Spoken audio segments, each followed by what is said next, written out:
Hello guys, welcome to the video. It's your dearest Ali speaking. ഒരുപാട് കാലമായിട്ട് iOSും ആൻഡ്രോയിഡൊക്കെ യൂസ് ചെയ്യുന്നുണ്ട്. ബിയോണ്ട് ദാറ്റ് എന്തുകൊണ്ട് ഐഫോൺ ചൂസ് ചെയ്യണം ചെയ്യാതിരിക്കണം എന്നുള്ളൊരു വീഡിയോ ആണ് ചെയ്യുന്നത്. Of course, one of our subscribers requested this video and I'm very glad to present this video. Hope you guys like it. Straight to the point. ഒരുപാട് introduction ഒന്നുമില്ല, direct to the video. First നമ്മൾ അതിൻ്റെ പ്രോസും കോൺസും ഒക്കെ പറഞ്ഞു പോവാണ്. അതായത് എല്ലാവർക്കും അറിയുന്ന ഒരു കാര്യമാണ്. പിന്നെ നമുക്ക് സാധാരണക്കാരനായ ആൾക്കാർക്ക് ഇതിൽ എന്തൊക്കെ കൺസിഡർ ചെയ്യണം എന്നുള്ള കാര്യത്തിൽ മെയിൻ കുറച്ച് പോയിന്റ്സ് പറഞ്ഞിട്ട് we will conclude this video. And last നമ്മൾ പോൾ വെക്കുന്നുണ്ട്. നിങ്ങളെ യൂസർ എക്സ്പീരിയൻസും why you prefer iPhone, why you not prefer iPhone over Android എന്നുള്ള കാര്യം നിങ്ങൾ കമൻറ്റിൽ പറയണം. അത് ബേസ് ചെയ്തിട്ട് നമുക്ക് ഇനി വീഡിയോ ചെയ്യാം. അറിയാത്ത കാര്യങ്ങളുണ്ടാവും, അറിയുന്ന കാര്യങ്ങളുണ്ടാവും. Okay, so let's get the video. First ആയിട്ട് നമുക്ക് പറയാനുള്ളത് iOS ഓപ്പറേറ്റിംഗ് സിസ്റ്റം ആണ്. One of the best and user friendly operating system ആണ്. ഓൾമോസ്റ്റ് ആൻഡ്രോയിഡിൽ നിന്ന് ഐഫോണിലേക്ക് പോകുന്ന ആൾക്കാർ വരെ ലൈക്ക് ഇറ്റ് എന്ന് പറഞ്ഞൊരു കേസാണ് iOSിൻ്റെ operating system. And second one ecosystem. It is best. എനിക്ക് ഐഫോണിൽ ഏറ്റവും കൂടുതൽ ഇഷ്ടപ്പെട്ട, അല്ലെങ്കിൽ ആപ്പിളിൻ്റെ ഒരു പ്രൊഡക്റ്റിൽ ഏറ്റവും കൂടുതൽ ഇഷ്ടപ്പെട്ടത് അവരുടെ എക്കോ സിസ്റ്റം ആണ്. Small kind of varieties of products ആണ് അവർ ഇറക്കിയിട്ടുള്ളത്. ഈ ആൻഡ്രോയിഡിലുള്ള പോലെ ഒരുപാട് സാധനങ്ങളൊന്നുമില്ല. അത് തമ്മിലുള്ള ഒരു Inter connectivity, it's best. Always appreciate that. അതുകൊണ്ട് നിങ്ങൾ ചൂസ് ചെയ്യണം എന്ന് പറയില്ല, പക്ഷേ അത് ഭയങ്കരം തന്നെയാണ്. അത് ഒരു ആപ്പിൾ പിന്നെ മാക്ബുക്ക് നിങ്ങൾ ഉണ്ടെന്നുണ്ടെങ്കിൽ ആപ്പിൾ വാച്ച്, അതിൻ്റെ ഇയർപോഡ്സ് കാര്യങ്ങളൊക്കെ ഉണ്ടെന്നുണ്ടെങ്കിൽ ഇത് തമ്മിലുള്ളൊരു ecosystem it's very intelligent. അത് എപ്പോഴും അപ്രീഷിയേറ്റ് ചെയ്യുന്ന ഒരു കാര്യമാണ്. മൂന്നാമതായിട്ട് നമുക്ക് പറയാനുള്ളത് ക്യാമറ ക്വാളിറ്റിയാണ്. Camera one of the best cameras in the world. എപ്പോഴും ഐഫോൺ ഒരു സ്ഥലം പിടിച്ചെടുക്കുന്നതാണ്. Even still celebrities, vloggers, creators using iPhone. Main reason behind this they provide best camera. അതുകൊണ്ട് തന്നെയാണ് മോശം പറയാനൊന്നുമില്ല. കാരണം ഫസ്റ്റ് തൊട്ട് ബാക്കിയുള്ളതിൽ കമ്പാരിറ്റീവ്ലി നല്ലൊരു ഔട്ട്പുട്ട് പ്രൊവൈഡ് ചെയ്യുന്നൊരു ടീം തന്നെയാണ് ഐഫോൺ എന്നുള്ളത്. അടുത്തതായിട്ട് അവരുടെ സെക്യൂരിറ്റി ആണ്. ഈവൻ കുറച്ചൊക്കെ ബ്രേക്ക് ഡൗൺ ആയിട്ടുണ്ടെന്നുണ്ടെങ്കിലും still one of the best security provide ചെയ്യുന്ന ടീം തന്നെയാണ് ഐഫോൺ. നെക്സ്റ്റ് നമുക്ക് പറയാനുള്ളത് ദേ പ്രൊവൈഡ് സോഫ്റ്റ്വെയർ അപ്ഡേറ്റ്സ് ഒരു നമ്പർ ഓഫ് ഇയേഴ്സിന് പ്രൊവൈഡ് ചെയ്യുന്ന ഒരു ടീം തന്നെയാണ്. ഇതൊക്കെ നോർമലി കൺസിഡർ ചെയ്യുന്ന കേസാണ്. ഇനി നമുക്ക് ഇതിൻ്റെ ഡ്രോബാക്സ് പറഞ്ഞു നോക്കാം. മെയിനായിട്ട് ഇതിൻ്റെ പ്രൈസ് തന്നെയാണ്. പ്രൈസിൻ്റെ ഒരു റീസൺ കേസ് പറയുകയാണെന്നുണ്ടെങ്കിൽ ഈ ഒരു പ്രൈസ് റേഞ്ചിൽ ഇപ്പോൾ ഈ 2025 ഇറങ്ങിയത് നോക്കുകയാണെന്നുണ്ടെങ്കിൽ എല്ലാം ഇപ്പോൾ 1 lakh ആണ്. ഒരു ഫോൺ കുറേ ക്രിയേറ്റേഴ്സ് പറഞ്ഞെടുക്കണേ, ഒരു ഫോൺ നമ്മൾ ചൂസ് ചെയ്യുകയാണെങ്കിൽ എന്തിനാണ് 1 lakh എമൗണ്ട്? ആവശ്യമൊന്നുമില്ല. Even you can go to the 15 or 14.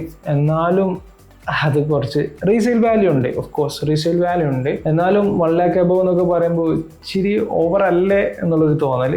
And പിന്നെ അതിൻ്റെ കൂടെ വാങ്ങുന്ന ആക്സസറീസ് ആണെങ്കിലും ചാർജർ, കേബിളൊക്കെ ആണെങ്കിലും you have to spend a lot of money about that. അതൊക്കെ കൺസിഡർ ചെയ്ത് നോക്കുകയാണെങ്കിൽ വൺ മെയിൻ ഡ്രോബാക്ക് എന്ന് പറയുന്നത് അതിൻ്റെ പ്രൈസ് തന്നെയാണ്. പിന്നെ നമുക്ക് പറയാനുള്ളത് കസ്റ്റമൈസേഷൻ. നമുക്ക് ആൻഡ്രോയിഡിനെ പോലെ കസ്റ്റമൈസ് ചെയ്യാൻ പറ്റില്ല എന്നുള്ളതാണ്. അതൊക്കെ കൂട്ടാം. പിന്നെ എക്സ്പാൻഡബിൾ സ്റ്റോറേജ് ഇല്ല എന്നുള്ളതാണ്. അതൊക്കെ നമ്മളെപ്പോലത്തെ കൾച്ചറുള്ള ആൾക്കാർക്ക് അതൊക്കെ ഒരു വിഷയമായിരിക്കും. സോ അത് കൺസിഡർ ചെയ്യാം. ഈവൻ വെസ്റ്റേൺ കൾച്ചറിലൊക്കെ അവരൊന്നും പിന്നീട് സ്റ്റോറേജ് കൂട്ടാൻ അപ്പോഴത്തെ കാര്യങ്ങളൊക്കെ നിൽക്കില്ല. കാരണം അവരുടെ ഒരു ലൈഫ് സ്റ്റൈലിൽ അങ്ങനെ തന്നെയാണ്. അതായത് ഒരു 4 ദിവസം 5 ദിവസം വർക്ക് ചെയ്യുക, വീക്കെൻഡ് ഇതുവരെ സമ്പാദിച്ച പൈസ കൊണ്ടുപോയി ചിലവ് ചെയ്യുക എന്നുള്ള മെത്തേഡ് പോകുന്ന ആൾക്കാരാണ്. സബ്സ്ക്രിപ്ഷൻ, ഓരോ ആപ്സിനും നമ്മൾ സബ്സ്ക്രിപ്ഷൻ ആൻഡ്രോയിഡിനെ സംബന്ധിച്ച് നോക്കുമ്പോൾ വാരൈറ്റീസ് ഓഫ് ആപ്സ് ഏത് കേസിലാണെങ്കിലും നമുക്ക് കിട്ടാനുണ്ടാവും. ഇതിൽ നമുക്ക് സ്പെസിഫിക് ആയിട്ടുള്ള ആപ്സ് സബ്സ്ക്രൈബ് ചെയ്യേണ്ടി വരും. ഇനിയാണ് നമ്മൾ മെയിൻ കണ്ടന്റിലേക്ക് കടക്കാൻ പോകുന്നത്. നോർമൽ സാധാരണക്കാരനെ സംബന്ധിച്ചിടത്തോളം എന്തൊക്കെ മാറ്റർ ആവുന്നു, ഇപ്പോൾ എങ്ങനെയൊക്കെ നമ്മൾ ഒരു ഐഫോണിലേക്ക് മാറിയാലും വൺ ഓഫ് ഒരു അത്യാവശ്യം ഇപ്പോൾ ഒരു ഡ്രീം കൊണ്ട് നടക്കുന്ന ആൾക്കാർക്ക് ഒക്കെ വാങ്ങാൻ പറ്റിയ റേഞ്ചിലാണ് ഐഫോൺ ഉള്ളത്. ഒന്നുമില്ലെങ്കിൽ 14 അല്ലെങ്കിൽ 13, 15 ഒക്കെ നമുക്ക് എടുക്കാൻ പറ്റുന്ന ഒരു സിറ്റുവേഷൻ ആണുള്ളത്. ഇതൊരുപാട് ആൾക്കാർക്ക് അറിയാത്തതാണ്. അതായത് ഇവരൊരു ലെവി ഫീസ് ഈടാക്കുന്നുണ്ട്. അത് ആപ്പ് സ്റ്റോറിന് 30%, പ്ലേ സ്റ്റോറിനാണെങ്കിൽ 50% to 30% ആണ്. അപ്പോൾ നമ്മൾ ലക്ഷറീസ് ആയിട്ടുള്ള ഹോട്ടൽസ് ബുക്ക് ചെയ്യുമ്പോൾ, ഫ്ലൈറ്റ് ബുക്ക് ചെയ്യുമ്പോൾ, അങ്ങനത്തെ ബുക്കിംഗ് ആപ്സ് ഒക്കെ യൂസ് ചെയ്യുമ്പോൾ അതിലുള്ള പ്രൈസിൽ വേരിയൻ്റ് വരാൻ ഈ ഒരു കേസ് നമ്മൾ വളരെയധികം ശ്രദ്ധിക്കേണ്ടതാണ്. ഒരു ഐഫോൺ യൂസർ അല്ലെങ്കിൽ ഒരു പ്രൗഡിക്ക് യൂസ് ചെയ്യുക എന്നുള്ള കാര്യങ്ങളൊക്കെ പറയുമ്പോൾ ഇത് നിങ്ങൾ കൺസിഡർ ചെയ്യണം. രണ്ടാമത് കേസ് പറയാനുള്ളത് മാപ്സ് ആണ്. ഗൂഗിൾ ആപ്സ് നമുക്ക് ഇതിൽ ഡൗൺലോഡ് ചെയ്യാൻ പറ്റും. എന്നാലും ഓൺ ടൈം ട്രാഫിക് അപ്ഡേറ്റ് ചെയ്യുന്നത്, അതേപോലെ വിർച്വൽ റിയാലിറ്റിയിലുള്ള മാപ്സ് പ്രൊവൈഡ് ചെയ്യുന്നതൊക്കെ ഗൂഗിൾ മാപ്സ് തന്നെയാണ്. ഓക്കെ, നെക്സ്റ്റ് പാർട്സ് വാല്യൂ ആണ്. ഒരു ഐഫോൺ ആസ് എൻ ഫോർമാലിറ്റിക്ക് നമ്മൾ ചൂസ് ചെയ്യുകയാണെങ്കിൽ പോലും ഓഫീസിൽ കുതിർന്ന് വർക്ക് ചെയ്യുന്ന ആളാണെന്നുണ്ടെങ്കിലും അതല്ലെങ്കിൽ ഹെവി ആയിട്ടുള്ള വർക്ക് ചെയ്യുന്ന ഒരാളാണ് എന്നുണ്ടെങ്കിലും രണ്ടുപേർക്കും സിറ്റുവേഷൻ ഡിഫറൻസ് ആയിരിക്കും. കുറേ ഇതിൻ്റെ ഡാമേജ് വരുന്നതിൻ്റെ പ്രോബബിലിറ്റി വളരെ കുറവായിരിക്കും, ഒരാൾക്ക് നല്ല കൂടുതലുമായിരിക്കും. അപ്പോൾ അങ്ങനത്തെ കേസിൽ നോക്കുകയാണെങ്കിൽ നമ്മൾ പാർട്സ് ഒക്കെ കൺസിഡർ ചെയ്യണം. ഈ ഐഫോണിൻ്റെ പാർട്സിനും അതിൻ്റെ സർവീസ് കോസ്റ്റും ഒക്കെ ഹൈ ആയിട്ടാണ് റിപ്പോർട്ട്സിൽ പറയുന്നത്. ഓൾസോ 49% ആൾക്കാർ ഇന്ത്യയിൽ തേർഡ് പാർട്ടിനെ കൺസിഡർ ചെയ്യുന്നുണ്ട് because of service cost high ആണെന്ന് പറഞ്ഞിട്ട്. നമ്മൾ മനസ്സിലാക്കേണ്ട ഒരു കാര്യം, 4 ഐഫോൺ സർവീസിന് വരുന്നുണ്ട് 3 വർഷത്തിൽ ഇന്ത്യൻ കമ്മ്യൂണിറ്റിയിലാണ് കേട്ടോ പറയുന്നത്. അതിൽ 23% battery issue and 13% display issue, 10% over heating issue ആയിട്ടാണ് വരുന്നത് എന്നാണ് റിപ്പോർട്ട്സിൽ പറയുന്നത്. ഓക്കെ, സ്റ്റിൽ കൺസിഡറിങ് വിത്ത് ആൻഡ്രോയിഡിൽ നമ്മൾ 10K മുതൽ 13K അല്ലെങ്കിൽ 13K ബിലോ 30K ഒക്കെ ഒരുപാട് വെറൈറ്റീസ് ഉണ്ട്. അതിൻ്റെ ഒക്കെ കണക്കെടുത്ത് നോക്കുകയാണെന്നുണ്ടെങ്കിൽ ഇറ്റ്സ് കമ്പാരിറ്റീവ്ലി അതിന് കണക്ക് കിട്ടാൻ പ്രയാസമാണ്. എന്നാലും ഫ്ലാഗ്ഷിപ്പ് കേസ് നോക്കുമ്പോൾ, പിന്നെ ഫ്ലാഗ്ഷിപ്സിൻ്റെ ഇമ്പോർട്ടൻസ് എന്താണെന്ന് വെച്ചാൽ ഈ ഒരു നമ്മൾ അതിൻ്റെ ഫേസ് വാല്യൂ ആയിട്ടുള്ള ഒരു ഫോൺ വാങ്ങണമെന്നുണ്ടെങ്കിൽ അതിന് കംപ്ലൈൻറ്റ് വരാൻ ചാൻസ് കുറവും. പിന്നെ പാർട്സൊക്കെ ഞാനൊക്കെ പണ്ട്, അതായത് ഒരു 4 years ബാക്കൊക്കെ നമ്മൾ സെക്കൻഡ് ഫോൺ അല്ലെങ്കിൽ പ്രൈസ് റേഞ്ച് കുറഞ്ഞ ഫോൺ ചൂസ് ചെയ്യുന്നതിൻ്റെ ഒരു റീസൺ നോക്കുകയാണെന്നുണ്ടെങ്കിൽ വലിയ ഫോണാണെന്നുണ്ടെങ്കിൽ അതിൻ്റെ ഡിസ്പ്ലേ പോയാൽ തന്നെ പിന്നെ 16,000 രൂപ അല്ലെങ്കിൽ 20K ഒക്കെ പൊട്ടും, അങ്ങനെയൊക്കെ പറഞ്ഞ് ചൂസ് ചെയ്യാതെന്നായിരുന്നു. പക്ഷേ അതിൻ്റെ കേസ് പറയുകയാണെങ്കിൽ ഇതിൻ്റെ ക്വാളിറ്റി അത്രയും ഹൈ ആയിരിക്കും. ആ ക്വാളിറ്റി പ്രൊവൈഡ് ചെയ്യുന്നുണ്ടെന്നുണ്ടെങ്കിൽ നമ്മളത് ഒരു ലോങ് ടൈം ഇൻവെസ്റ്റ്മെൻ്റ് ആയിട്ട് തന്നെ കാണാൻ പറ്റും. ഈ ഷോർട്ട് ടൈം ഇൻവെസ്റ്റ്മെൻറ്റ് അല്ലെങ്കിൽ ചെറിയ ഫോണൊക്കെ അങ്ങനെ നോക്കി വാങ്ങണമെന്നുണ്ടെങ്കിൽ ഇതിൻ്റെ ഡിസ്പ്ലേ ആണ് ഇത് പോകുന്നതും പിന്നെ റിപ്പയറിങ്ങിൻ്റെ കേസൊക്കെ വരുന്നത്. ഓക്കെ, സോ അത് ജസ്റ്റ് ഒരു ഇൻകേസ് ഇതിൻ്റെ പറഞ്ഞത് മാത്രം. പിന്നെ നമുക്ക് പറയാനുള്ളത്, ഗെയിമിങ് ഒരു നോർമലായിട്ടുള്ള ഒരാൾ ഒന്നെങ്കിൽ ഗെയിമിങ് അല്ലെങ്കിൽ ക്യാമറ വ്ളോഗിങ്ങിനായിരിക്കും യൂസ് ചെയ്യുന്നത്.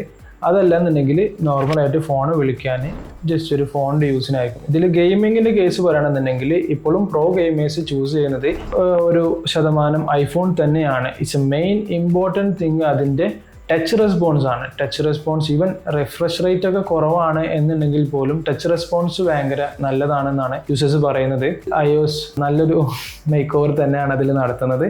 അപ്പോൾ ആൻഡ്രോയിഡിൽ കുറേ വേരിയൻസ് ഉണ്ട്. ഇപ്പോൾ IQ ആണെങ്കിലും അല്ലെങ്കിൽ OnePlusൻ്റെ 12R ഒക്കെ നല്ല വേരിയൻസ് ആണ് ഗെയിമിങ്ങിന് പറ്റിയിട്ടുള്ള. അസ്യൂസിൻ്റെ റോഗൊക്കെ ആണെന്നുണ്ടെങ്കിലും ഗെയിമിങ്ങിനായിട്ട് വരുന്ന സാധനങ്ങളുണ്ട്. സ്റ്റിൽ അതിലൊക്കെ റിപ്പോർട്ട്സ് പറയുന്നത് ചൂസ് ചെയ്യുന്നത് ഗെയിമിങ്ങിന് നോക്കുമ്പോൾ ഐഫോൺ തന്നെയാണ്. പിന്നെ കൺക്ലൂഡ് ആയിട്ട് നമുക്ക് പറയാനുള്ളത് അതിൻ്റെ പ്രൈസ് ഹൈ ആണ് എന്നുള്ളൊരു ഒറ്റ കൺസിഡറേഷൻ വെച്ചുകൊണ്ട് 85% ആൾക്കാരും ഇന്ത്യയിൽ ആൻഡ്രോയിഡ് ആണ് ചൂസ് ചെയ്യുന്നത്.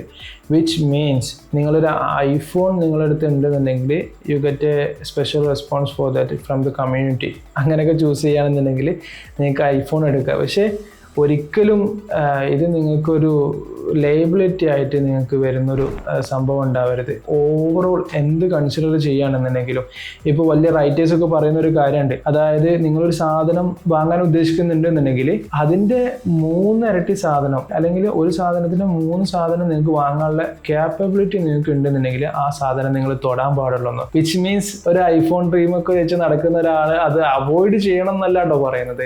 നിങ്ങളത് അച്ചീവ് ചെയ്യണം. പക്ഷേ ഇങ്ങനെ അച്ചീവ് ചെയ്യുകയാണെന്നുണ്ടെങ്കിൽ നിങ്ങൾ അതിനെക്കുറിച്ച് വിഷമിക്കേണ്ട ഒരു ആവശ്യം ഉണ്ടാവില്ല. ഓക്കെ, സോ ഇതൊക്കെയാണ് ഇതിൽ മെയിനായിട്ട് പറയാനുള്ള കാര്യങ്ങൾ. ആൻഡ് ഓഫ് കോഴ്സ് എനിക്ക് പറയാനുള്ളത്, ഇതിൽ പോള് കൊടുക്കുന്നുണ്ട്. നിങ്ങൾ കമൻറ്റിൽ നിങ്ങളെ ബേസ്ഡ് ഓൺ യുവർ എക്സ്പീരിയൻസ് അല്ലെങ്കിൽ നിങ്ങളെ കാര്യങ്ങളൊക്കെ നിങ്ങൾ ഇതിൽ ആഡ് ചെയ്യണം. അത് വെച്ച് നമുക്കിനി വീഡിയോ ചെയ്യാവുന്നതാണ്. ഓഫ് കോഴ്സ് നിങ്ങൾക്ക് എന്തെങ്കിലും റെക്കമെൻഡേഷൻ ഉണ്ടെങ്കിൽ അതിൽ പറയണം, അതിൽ നമുക്ക് വീഡിയോ ചെയ്യാവുന്നതാണ്. Okay guys, like it. അപ്പോൾ ഓക്കെ, ബൈ.